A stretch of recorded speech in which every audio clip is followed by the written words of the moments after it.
नमस्कार, मी श्वेता अंकले. तरुण भारतच्या न्यूज बुलेटिन मध्ये आपल्या सर्वांचे स्वागत. आता पाहूया ठळक घडामोडी.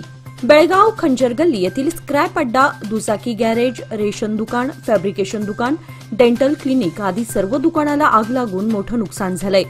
या परिसरात असणाऱ्या शाळेला सुद्धा आगीची झळ लागल्यानं शाळेचं सुद्धा नुकसान झालं आहे. काल मंगळवारी रात्री 3:30च्या सुमारास ही आग लागली. आगीची माहिती मिळताच घटनास्थळी अग्निशमन दलाने तातडीने दाखल होऊन आग विझवण्याचा प्रयत्न केला, परंतु ही आग मोठ्या प्रमाणात लागल्याने सकाळ उजाडलं तरी सुद्धा ही आग धुमसतच होती. अग्निशमक दलाचे जवान आग आटोक्यात आणण्यासाठी शर्थीचे प्रयत्न करत होते. महाराष्ट्रातील नेते बेळगावला केंद्रशासित करण्याची मागणी सातत्याने करत आहेत. याउलट बेळगाव सीमा भागाचा मुंबईवर हक्क आहे, त्यामुळे मुंबईला केंद्रशासित करण्यात यावे असा प्रस्ताव कर्नाटक शासनाने केंद्र सरकारकडे पाठवावा, अशी अजब मागणी अथणीचे आमदार लक्ष्मण सवदी यांनी आज विधानसभेत बोलताना केली. बेळगाव सीमा भागातील लोकप्रतिनिधींनी त्या काळी मुंबई विधानसभेत लोकप्रतिनिधित्व केले आहे, त्यामुळे आमचा मुंबईवर हक्क आहे असे असताना महाराष्ट्रातील मतिहीन नेते बेळगाव केंद्रशासित करण्याची मागणी करत असतात. याला प्रत्युत्तर देण्यासाठी कर्नाटक सरकारने मुंबईला केंद्रशासित करावे अशी मागणी त्यांनी विधानसभेत बोलताना केली. दरम्यान नागपूर येथे महाराष्ट्र विधिमंडळाचे हिवाळी अधिवेशन सुरू आहे. आमदार लक्ष्मण सवदी यांनी केलेल्या विधानाचे पडसाद नागपूरच्या हिवाळी अधिवेशनात उमटण्याची दाट शक्यता आहे. मराठा समाजाची बँक म्हणून ओळखली जाणारी मराठा सहकारी बँकेची पंचवार्षिक निवडणूक येत्या 22 डिसेंबर रोजी होणार आहे. या निवडणुकीच्या पार्श्वभूमीवर सत्ताधारी पॅनलने शिवाजीनगरमधून आपल्या प्रचाराची सुरुवात केली. शिवाजीनगर भागातील प्रशांत चिगरे यांची बिनविरोध निवड करण्यात आली असून उर्वरित संचालकांची निवड प्रक्रिया 22 डिसेंबर रोजी पार पडणार आहे. मराठा समाजाचा मानबिंदू म्हणून ओळखल्या जाणाऱ्या या बँकेच्या पंचवार्षिक निवडणुकीकडे मराठा समाजासह संपूर्ण बेळगाव शहराचं लक्ष लागून राहिलंय.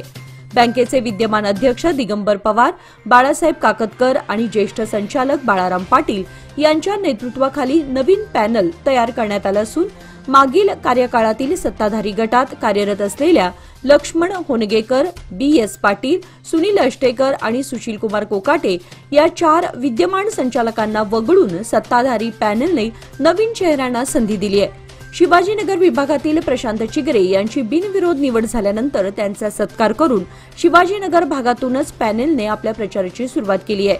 निवडणुकीच्या पार्श्वभूमीवर सामान्य गटातून सामान्य पदासाठी मोहन चौगुले, विनोद हंगिरगेकर, विश्वनाथ हंडे या विद्यमान संचालकांसह मोहन बेळगुणकर, विनायक होनगेकर, विक्रमसिंह कदम पाटील या नूतन उमेदवाराची निवड केली आहे. तर महिला गटातून दीपाली दळवी आणि विद्यमान संचालिका रेणू किल्लेकर यांची निवड करण्यात आली आहे.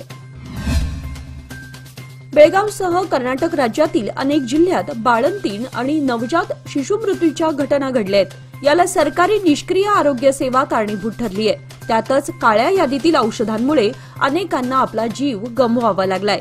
याचा गंभीर विचार करून काळ्या यादीतील औषध कंपन्यांची न्यायालयीन चौकशी केली जावी अशी मागणी विरोधी पक्षनेते आर. अशोक यांनी विधानसभेत बोलताना केली.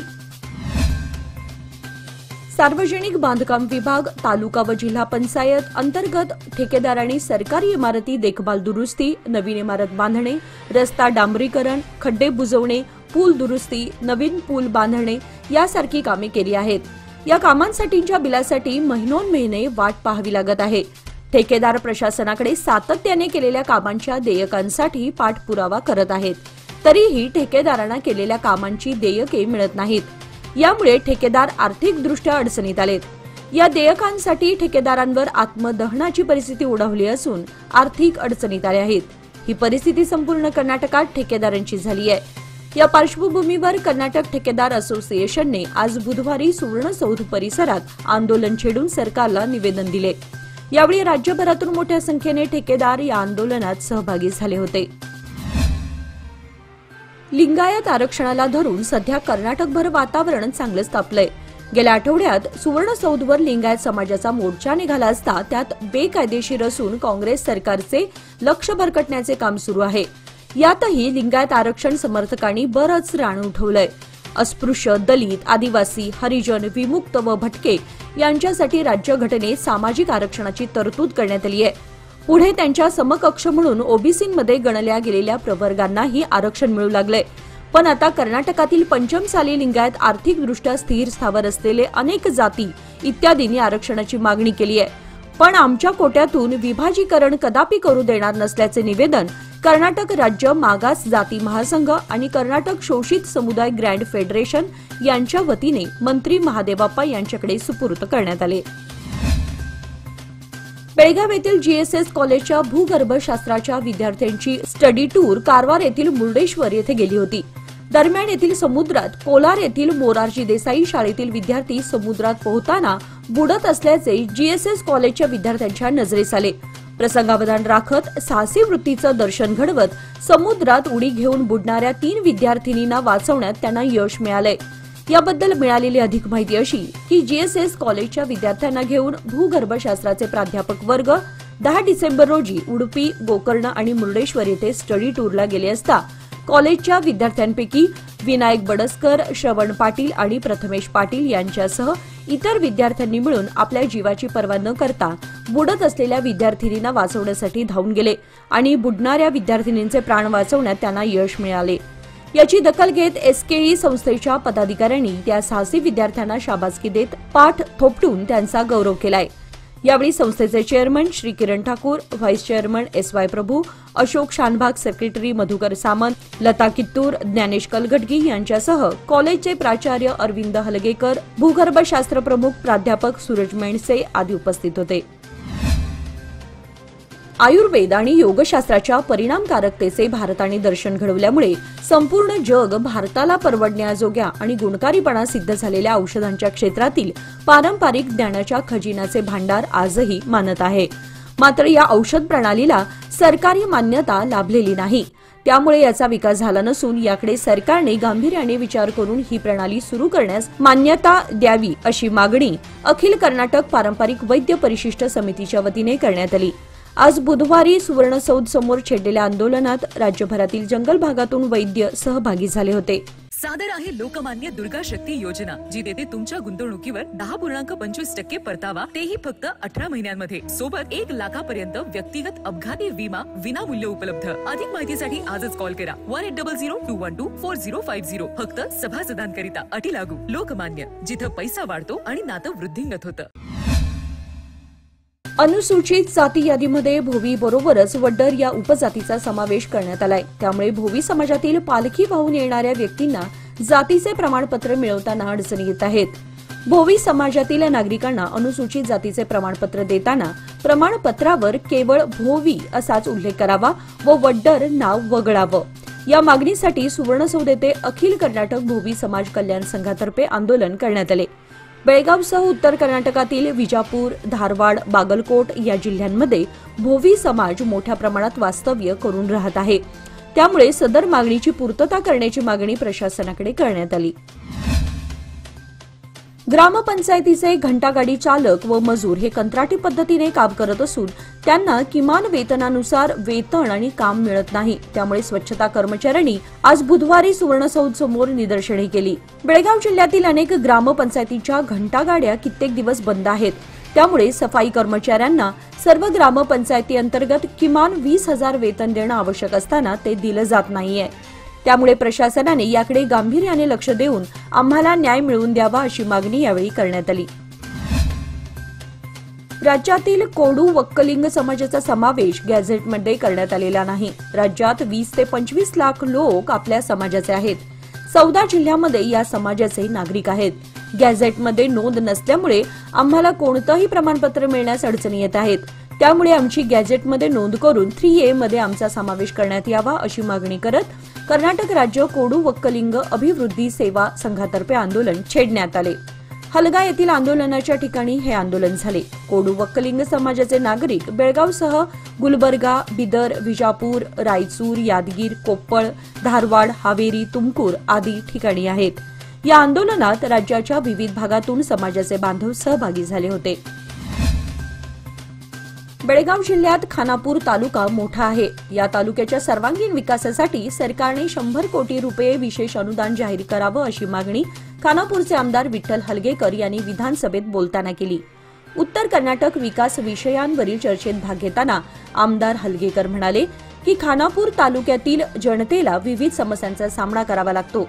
यामध्येही प्रामुख्याने दुर्गम भागातील गावकऱ्यांना पाणी, वीज आणि मोबाईल सेवेपासून वंचित राहावं लागतं.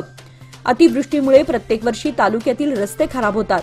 रस्ता सुधारण्यासाठी मुख्यमंत्र्यांनी विशेष अनुदानाची घोषणा केली होती, मात्र अद्यापही अनुदान मिळालेलं नाही. खानापूर तालुक्यातील अरण्य क्षेत्रात राहणाऱ्या लोकांना प्रथम जागा देण्यात यावी, त्यानंतर त्यांचे स्थलांतर करण्यात यावे अशी मागणीही त्यांनी यावेळी केली. त्याचबरोबर नंदगडबिडी या गावांना नगरपंचायत दर्जा घोषित करण्यात यावा असेही आमदार हलगेकर म्हणाले. उद्धव बाळासाहेब ठाकरे गटाचे कोल्हापूर येथील शिवसेना नेते आणि कार्यकर्त्यांनी बेळगाव जवळच्या तसेच महाराष्ट्र हद्दीतील चंदगड तालुक्यातील शिनोळी गावात महाराष्ट्रातील सीमा भागातील मराठी भाषिकांचा महामेळावा आयोजित करण्याचा जो निर्णय घेतलाय त्याला बेळगावच्या मध्यवर्ती महाराष्ट्र एकीकरण समितीची मान्यता आणि संपूर्ण पाठिंबा असल्याचे समितीचे सरचिटणीस माजी महापौर मालोजीराव अष्टेकर आणि खजिनदार प्रकाश मरगाळे यांनी दिली असल्याचं स्पष्ट केलंय. कोल्हापूर जिल्हा शिवसेनेचे उभाटा नेते विजय देवणे यांनी एका पत्राद्वारे शिवसेनेतर्फे बेळगाव सीमेवर महाराष्ट्र हद्दीत मराठी भाषिकांचा महामेळावा आयोजित करण्याचा मनोदय व्यक्त केलाय. या संदर्भात अष्टेकर आणि मरगाळे यांनी उपरोक्त प्रतिक्रिया व्यक्त केली. कर्नाटक राज्याच्या अर्थसंकल्पात अल्पसंख्याकांच्या कल्याणासाठी 10,000 कोटींची तरतूद करावी. सरकारी क्षेत्रात रोजगाराच्या संधी उपलब्ध कराव्यात. सदाशिव आयोगाच्या अहवालाच्या आधारे अंतर्गत आरक्षण लागू करावे आणि 2B आरक्षण पूर्ववत करावे आदी मागण्यांसाठी सोशल डेमोक्रेटिक पार्टी ऑफ इंडियातर्फे सुवर्णसौध येथे ठिय्या आंदोलन करण्यात आले होते. काँग्रेस पक्ष सत्तेवर आल्यास अल्पसंख्याकांना आरक्षण बहाल करणं, दलितांना अंतर्गत आरक्षण देणं, अल्पसंख्याकांना हजारो कोटी रुपये देणं अशी आश्वासने निवडणुकीवेळी देण्यात आली होती. या आश्वासनांची पूर्तता करण्यात यावी अशी मागणी यावेळी करण्यात आली. भीमगड वन परिक्षेत्रातील गावातील रहिवाशांना योग्य मोबदला देऊन त्यांचे टप्प्याटप्प्याने स्थलांतर केले जाईल असे आश्वासन वन, जीवशास्त्र आणि पर्यावरण मंत्री ईश्वर खांड्रे यांनी दिले आहे. सोमवारी रात्री मंत्री खांड्रे यांनी वनविभागाच्या वरिष्ठ अधिकाऱ्यांसह तळेवाडीला भेट देऊन ग्रामस्थांची बैठक घेतली. यावेळी सरकार स्थलांतरित गावकऱ्यांना नुकसान भरपाई देण्यास तयार आहे, तर गावकऱ्यांनी स्वेच्छेने स्थलांतर करण्यास सहमती दर्शवली. यावेळी ईश्वर खांड्रे यांनी सांगितले की भीमगड वनक्षेत्रात सध्या 754 कुटुंबे आणि 3059 लोक 13 वस्त्यांमध्ये राहतात. पूर्ण गावातील लोकांनी स्थलांतरित होण्यास सहमती दर्शवल्यास अशा गावातील लोकांना पुनर्वसनाचा मोबदला देऊन स्थलांतराची कार्यवाही करण्याची सूचना त्यांनी केली. गावकऱ्यांना संबोधित करताना ईश्वर खांड्रे यांनी विस्थापितांना पुनर्वसनासाठी शासनाकडून दिलेली भरपाईच्या रकमेबाबत विशेष काळजी घेण्याचं त्यांनी सांगितलं. दुबई स्थित बेळगावकरांनी नुकतीच दत्त जयंती उत्साहात साजरी केली. पूर्णवाद ग्लोबल ह्युमन फाउंडेशन आणि इन्स्पायर इव्हेंट संस्था, अन्य सांस्कृतिक मंडळे व मित्र परिवारतर्फे global Indian international school Dubai येथे हा कार्यक्रम पार पडला. दरम्यान दत्तजप, भव्य पालखी, प्राणप्रतिष्ठापना, बालनाट्य, भजन असे भरगच्च कार्यक्रम यावेळी आयोजित करण्यात आले होते. बेळगावचे सोमनाथ पाटील यांच्यासह अनेक जण 37 वर्षांहून अधिक काळ नोकरी व्यवसायानिमित्त दुबईत वास्तव्यास आहेत. या नागरिकांनी दत्त जयंती पारंपरिक उत्साहात साजरी केली. याचबरोबर आजचे बातमीपत्र इथे संपले. अधिक माहिती आणि ताज्या घडामोडींसाठी पाहत रहा तरुण भारत न्यूज चॅनल.